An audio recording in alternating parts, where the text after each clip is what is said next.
Hi again guys, about another unboxing from this order from cubes.com, that's C-U-B-E-Z-Z. Next one in the box. See if I can get it out. I'm trying to bring all the packaging in the box with it. So, there we go. So once again, you probably see this is a WitEden cube. Looks like the 3x3 mix-up on the box. It most definitely isn't. It's the 4x4 mix-up. Now this is a mix-up rather than a mix-up plus. Once again, I got this for an excellent price from cubes.com. If you're interested in these, it's worth contacting them to ask for a price, because they really do give great value for money. And I've been asked a couple of times now if I'm sponsored by these companies. I can assure you I'm not, as much as I would like to be. I'd be more than happy to take some free puddles to do reviews on them, but nobody has ever contacted me. My channel isn't big enough to do that, so I have to buy my puddles just like you do. All I did was email them and ask them for a price, and this is what they did for me.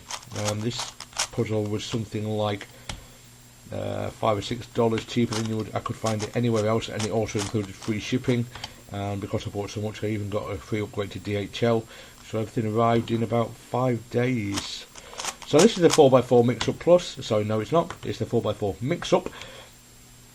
I don't think do they specify that this one's by Oscar van Deventer? No, I don't think they do.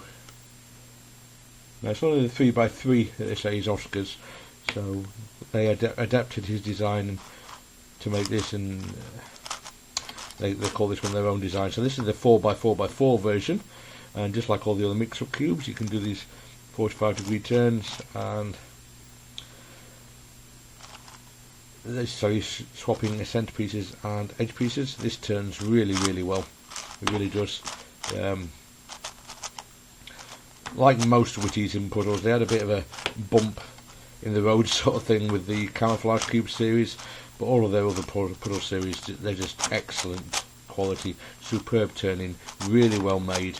This is no exception. It just feels absolutely great. It just feels like really good quality, really good build quality, and everything turns really nicely. As with all puddles, there's going to be a little bit of a breaking in process, but nah, there's no problems with this puddle whatsoever. So yeah, I think it's time we gave it a scramble. I'll scramble it like a regular 4x4 first, I think, before we start doing any mix-up moves. I don't know how difficult this is going to be, but I imagine it's not going to be too difficult. If I can solve the 4x4 Mix-Up Plus, I would imagine this is kind of a subset of the solve for that, so I would think I'd be able to solve this without too much difficulty. But I've been wrong about that before, and it wouldn't surprise me if I'm wrong about it now as well. I've certainly made mistakes in that regard before. But yeah, so let's do some mix-up turns.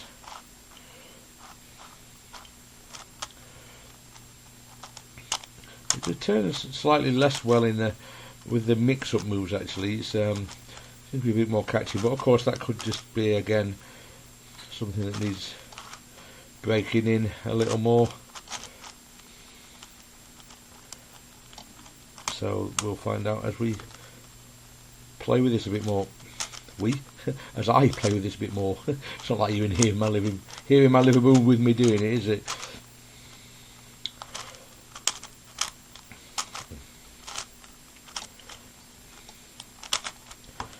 Okay then, I think I'm gonna about call that scramble, to be honest. It's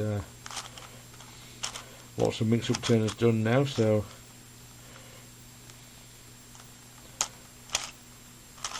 I don't think we're going to get anything much more scramble than that, so I'll go away, give it a solve, and get back to you when I've done so. Okay then, so the 4x4 mix-up is solved again. Not too difficult. In fact, out of the 3 regular mix-up cubes I got in this order, not the mix-up plus, but the regular mix-ups, I think this is probably the easiest one. The other 2 that have got combinations of 3x3x4, some layers 4, some layers 3, basically. Basically, they kind of add a bit of bandaging to the puddles that this one hasn't got. So this one's slightly easier to solve. And once you've returned it to cubic shape. It's basically the same as solving a 4x4, except you might get additional mix-up parity problems that you have to solve. But that's just the same as you get with the regular 3x3 at that 3x3 mix-up at that stage. So yeah, it's like solving a 3x3 mix-up there as well. So yes, fun puzzle. I'm definitely glad I got it. I like the entire series. As I said in one of the other videos, I find it very satisfying to solve these puzzles. They're not hugely challenging, so it's not something you're going to have to sit and concentrate on, to excluding everything else out of your mind at the time, sort of thing. So you can do it while, I don't know, watching TV or something, whereas some puzzles, I think you can't. You have to concentrate on the puzzle entirely, whereas these are a bit different. But yeah, I don't know why I find them so satisfying, but I really do find them a lot of fun to play with, and I enjoy having them in my collection a great deal. The turning quality of this one is superb, although it does kind of have a kind of grindy feel to it, which is a bit odd. I don't know why, but it really does turn absolutely fine. But you do have to make sure things are quite well lined up. It's slightly a bit off there, as you see. It doesn't want to turn. It's still with any kind of reverse cording cutting, especially. So you do have to be a bit careful about aligning things. But it's, again, as usual, this isn't meant to be any kind of speed cube, so I'm not really going to worry about that kind of thing. As long as it turns when I want it to, generally speaking, I'm happy. So yeah, fun puzzle. Definitely one to add to the collection if it's something that interests you.